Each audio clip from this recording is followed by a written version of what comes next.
다음은 주진 의원님.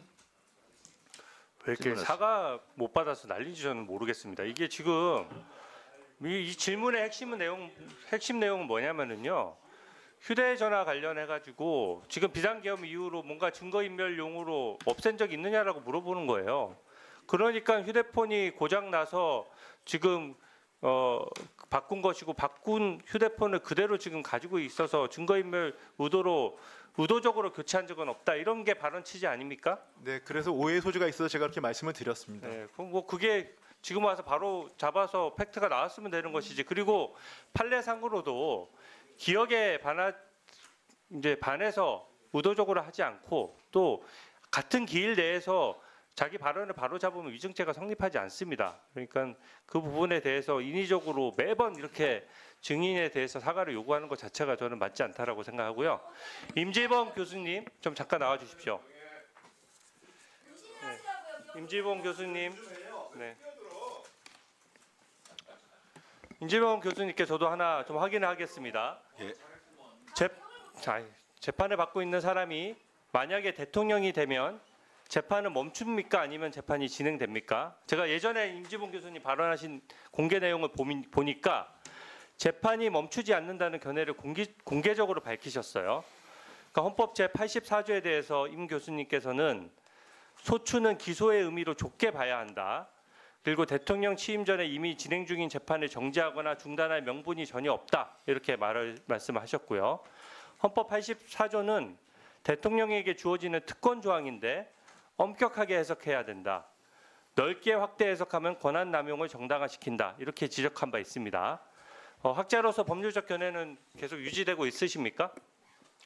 아니 근데 그러니까 헌법 80조 재판을 받고 있는 사람이 대통령이 되면 관계죠? 재판이 멈춥니까? 아니면 재판이 진행됩니까? 제가 아까 그 법률적 견해의 일관성에 대해서 여쭤보는 거예요.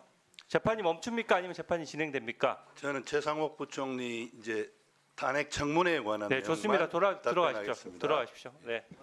아니 참고인이나 증인은 기본적으로 그 객관성이 생명입니다. 법률적 견해를 밝히거나 학자로서 견해를 밝힐 때는 학자의 양심에 따라서 모든 견해에 대해서 객관적으로 밝힐 수 있어야 되는 것이거든요.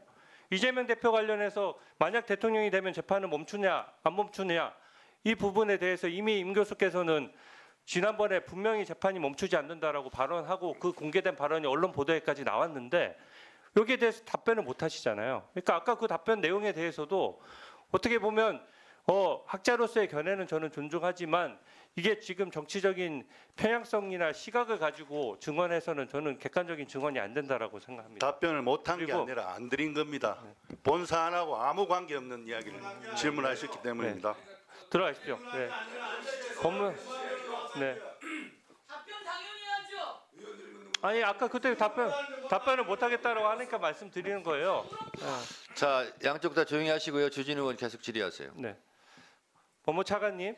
네. 네. 지금 저는 이 탄핵 난발 상황에 대해서 좀 몇 가지 좀 확인하려고 하는데요. 네. 저는 이 헌재에서 탄핵 소추가 남용됐냐 안 됐느냐 이거를 헌재가 다루는 것 자체가 헌정사에 되게 부끄러운 장면이라고 생각합니다. 이게 탄핵이 남발되는 거에 대해서 헌재가 남용으로까지 볼 수 없다라고 어떻게 보면 국회에 대해서 말을 한 것이 면죄부를 준 게 아니거든요. 지금 예전 탄핵 사유를 보면 방통위 같은 경우에는 방통위원장이랑 그 직무대행 4명을 무려 연속으로 탄핵했고요. 그럼으로써 방통위라는 그 큰 조직이 민생을 위해서 완전히 운영되지 못했습니다. 그리고 이동관 방통위원장 탄핵 사유에 대해서는 복사붙이기를 하다 보니까 검찰청법에 의해서 탄핵한다는 내용이 들어갔어요. 방통위원장을 검찰청법에 의해서 탄핵한다. 이게 되게 코미디 같은 얘기거든요. 그리고 법무부 장관 탄핵 사유에는 야당 대표인 이재명 전 대표를 노려봤다는 이유가 탄핵 사유로 버젓이 들어갔습니다. 또한 탄핵 비용도 문제예요. 이게 지금 그 탄핵 소추됐던 국무위원들이 일을 못한 상태에서 국민 혈세로 월급이 나가는 것도 문제인데 탄핵 소추 대리인단에 벌써 4억 6천만 원을 썼다는 거거든요. 그리고 탄핵 소추 대리인단에 이름만 올리면 지금 청년 변호인 같은 경우에는 굉장히 사건을 수임하지도 못하는 판국인데 여기는 이름만 올리면은 천만 원씩 계속 지급을 하는 겁니다. 저는 이게 문제라고 보는데 어떻게 보세요? 네.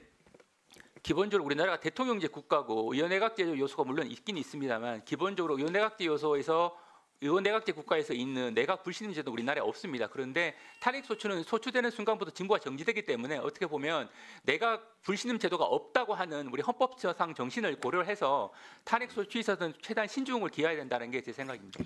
네, 수고하셨고요. 주진우 의원님, 제가 잠깐 못 들어서 그러는데 탄핵소추 변론 비용 국회 예산 혹시 얘기하신 겁니까? 그 부분은 그러면 제가 좀 말씀을 드려야 되겠습니다. 이번 윤석열 대통령 탄핵소추 법률 대리인은 17명으로 했고요. 이 기준은 박근혜 탄핵 때 17명을 했습니다. 그리고 각 당에 변호사들을 추천하라고 의뢰를 했고요. 그리고 소추단도 구성했는데 국민의힘에서는 공식적으로 참여하지 않겠다 이렇게 얘기를 해서 말씀드립니다. 그래서 조국혁신당에서도 추천했고 그래서 17명을 구성했고요.